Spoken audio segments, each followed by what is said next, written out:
What's up, guys? Hopefully everybody's doing well. 600 video. We're going to make a quick vlog. I haven't done this in quite some time. So I want to talk to you guys real quick about the nature of failure and how it has affected me throughout my life. All right, so tune in, check this out real quick. I'll make it brief and I'll just tell you the setbacks and the shortcomings that I've experienced leading up to where I am today. Now, I'm not in an amazing position where I can stop and I've made millions of dollars or anything like that, where all my goals have been reached. That's not the case. But I'm at a pretty decent spot now, and it took a lot of hard work and perseverance. Okay, so this was really inspired by um, my public school director. All right, Miss O, shout out to her. Very awesome person. She's been very helpful. And as we were talking about my lesson, I found myself talking a lot about my students and how I can relate to them, because in reality, many of the students that I work with need a little bit of extra attention, just like me in public school. Now, I'm a public school teacher, and I'll tell you a very interesting story here in a sec, but the quick background is, as I'm a public school teacher, doesn't always mean that that person who's this public school teacher was the public school superstar in school. As a matter of fact, I was highly disinterested, unmotivated. I was the guy or the kid that would miss one school day a school week. If I had 5 days that week, I'd be lucky if I got four in. Sometimes I would come three. So I had 30, 40, 50 absences a year. And as I got older, I started getting more and more disinterested in school. However, I grew up very poor, and I grew up in a single family household. I've come to peace with that. I have no problem saying that. It's not an issue. I wouldn't trade that back for anything, as a matter of fact.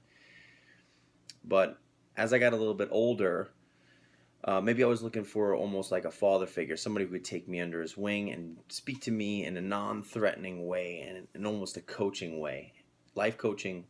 And then I've come to find out that this person who filled that role was also my wrestling coach, a man by the name of Rick Herman, who passed away shortly after I graduated high school.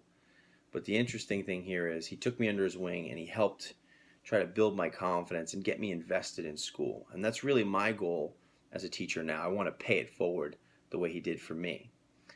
So here's the quick story with the build-up. Ninth grade, 30, 40, 50 absences. Ninth grade social studies, Global 9. I was in room 164, right at the end of the hallway. Miss Bud. Had her, took her class. I failed her class. She didn't fail me, I failed her. So I had to come back, repeat the class. Okay. 10th grade, failed it again, different teacher. 11th grade, came back in room 164 again. Same teacher, Miss Bud again. Now, she was a very nice teacher, very nice woman. I just wasn't motivated to really go too far. Now, this is social studies, mind you, global studies. Fast forward here, 11th grade, finally passed it, moved forward, barely graduated high school, had some rocky background in college.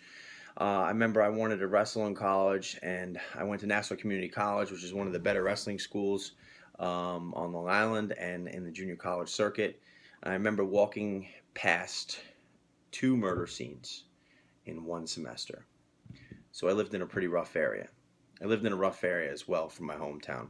So I went from one bad area to the next. And then the next semester I came back, continued to wrestle again, and I was in Hempstead. So I went from Bellport to Uniondale to Hempstead. And if you're familiar with Long Island, you know those aren't the lowest crime rate, if you want to put it that way, towns, but nonetheless great people, number of great people there. But regardless, it's sort of a rough background for me. And I was good enough to have really good wrestling coaches in college take care of me and look after me the way my wrestling coach in high school did. 2 men. Volgar Rujev, who wrestled for communist Russia. He was an Olympic medalist and world champion. And then Paul Schmidt, who's just an overall awesome guy who knew many, many people in the 9/11 tragedy. He was a FDNY firefighter. Anyway, fast forward. So throughout my public school career, highly disinterested, didn't care, remedial services in math and reading throughout my whole high school career. We'll fast forward now. Now I have a bachelor's degree. I have a master's degree. And I was hired back as a social studies teacher 3 years ago in my hometown, Bellport, in the school district. and I wanted to pay it forward. I wanted to give it back. I want to give back. Here's the interesting thing. If you remember quickly here, the room numbers and the names, the persons whose job was on the line, or in other words, the person who retired to open a new position in the social studies department, which I have a certification for, was Miss Budd. I took Miss Budd twice in room 164. When she retired, even though I failed her class, even though I had to repeat Global 9 twice, social studies course, they hired me to take her position in her room, and I teach that class now in the room, the same room that I failed, and the same course that I failed twice. The interesting thing is, too, my very first year that I was teaching, they moved a file cabinet in. And it's interesting how these weird coincidences happen. They move a filing cabinet in. I'm sure the custodians didn't know this. But my first day, I walk over to the filing cabinet, which was brought from another section of the school. I go to log in on the computer. I look up, and the word Herman is written over the top of the filing cabinet. That was my wrestling coach's last name. He passed away about 16 years ago. So I don't know where this filing cabinet was or why it was brought to my room. But it was brought to a room that I failed in twice by a teacher who retired, who I failed, and my wrestling coach's filing cabinet was placed there. So maybe sometimes things happen for a reason, maybe not. It might be just a strange coincidence. But regardless, if you go out there and you work hard, you can get things done. And that's my message to you. Have a good day.